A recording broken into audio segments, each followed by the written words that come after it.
అందరికీ నమస్కారం. Autism spectrum disorder ఈ పదం మనలో చాలామందికి తెలిసే ఉంటుంది కదూ.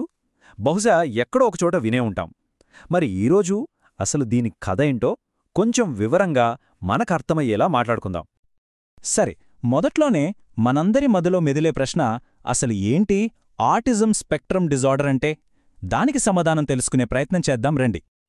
మొట్టమొదటగా ఆటిజం గురించి ఒక ప్రాథమిక విషయం చూద్దాం. ఇది ఒక న్యూరో డెవలప్మెంటల్ కండిషన్. అంటే ఏంటంటే ఇది మెదడు ఎదుగుదలకు సంబంధించిన ఒక పరిస్థితి అన్నమాట. అంతేగాని దీన్ని ఒక జబ్బుగా చూడకూడదు. ఇది చాలా ముఖ్యమైన పాయింట్. ఇంకాస్త వివరంగా చెప్పాలంటే ఆటిజం అనేది మెదడు అభివృద్ధిలో కొన్ని తేడాల వల్ల వస్తుంది. మరి దీని ప్రభావం ఎక్కడ కనిపిస్తుంది అంటే ముఖ్యంగా ఒక 3 విషయాల్లో మనకు స్పష్టంగా కనపడుతుంది. 1 వాళ్ల ప్రవర్తనలో, 2 కమ్యూనికేషన్ అంటే ఇతరులతో మాట్లాడే తీరులో, ఇక 3ది వాళ్లు సామాజికంగా నలుగురితో ఎలా కలిసిపోతున్నారు అనే విషయంలో. అయితే ఇక్కడ మనం ఒక ముఖ్యమైన పదాన్ని గమనించాలి. స్పెక్ట్రమ్. ఆటిజం స్పెక్ట్రమ్ డిజార్డర్ అంటున్నాం కదా. ఆ స్పెక్ట్రమ్ అనే మాటకు అర్థమేంటంటే ఇది అందరిలోనూ ఒకేలా ఉండదు. అదొక ఇంద్రధనుసు లాంటిదనుకోండి. రంగులన్నీ వేరువేరుగా ఉన్నట్టు ఆటిజం ఉన్న ప్రతి వ్యక్తి అనుభవం కూడా వేరువేరుగా ఉంటుంది. కొందరికి కొద్దిపాటి సహాయం చాలు, ఇంకొందరికి మాత్రం చాలా ఎక్కువ మద్దతు అవసరమవుతుంది. సరే, ఆటిజం అంటే ఏంటో స్థూలంగా అర్థమైంది గదా. మరి దాన్ని ఎలా గుర్తించాలి? లక్షణాలెలా ఉంటాయి? అసలు దీనికి కారణాలేమంటాయి? ఇప్పుడు ఈ విషయాలు చూద్దాం. ముందే చెప్పుకున్నట్టు లక్షణాలనేవి ప్రతి ఒక్కరిలో వేరుగా ఉంటాయి. కానీ కొన్ని సాధారణంగా కనిపించేవి ఉన్నాయి. అవేంటంటే నలుగురితో మాట్లాడటానికి, స్నేహం చేయటానికి కొంచెం ఇబ్బంది పడటం, లేదంటే ఒకే పనిని మళ్లీ మళ్లీ చేయటం. కొన్నిసార్లు వాళ్లకు నచ్చిన కొన్ని విషయాలపై మాత్రమే విపరీతమైన ఆసక్తి చూపిస్తారు.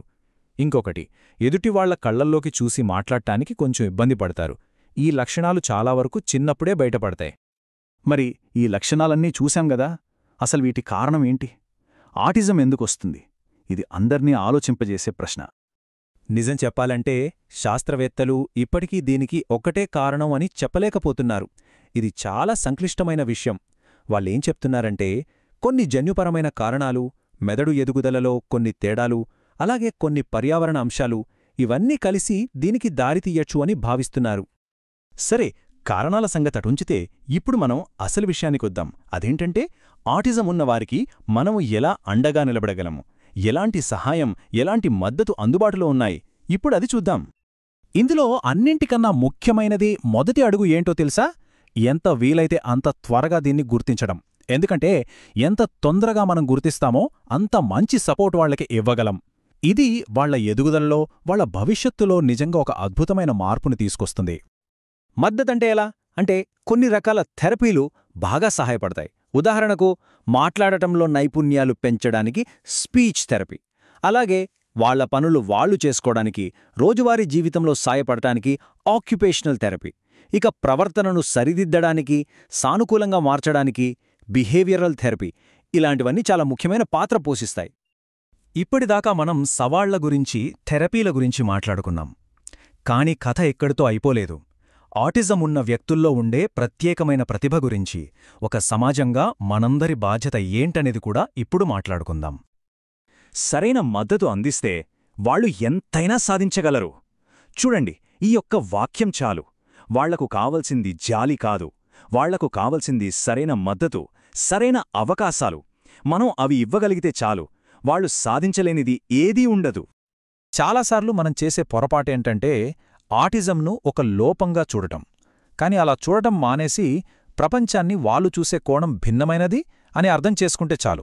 వాళ్లలో దాగి ఉన్న అద్భుతమైన టాలెంట్ మనకు కనిపిస్తుంది.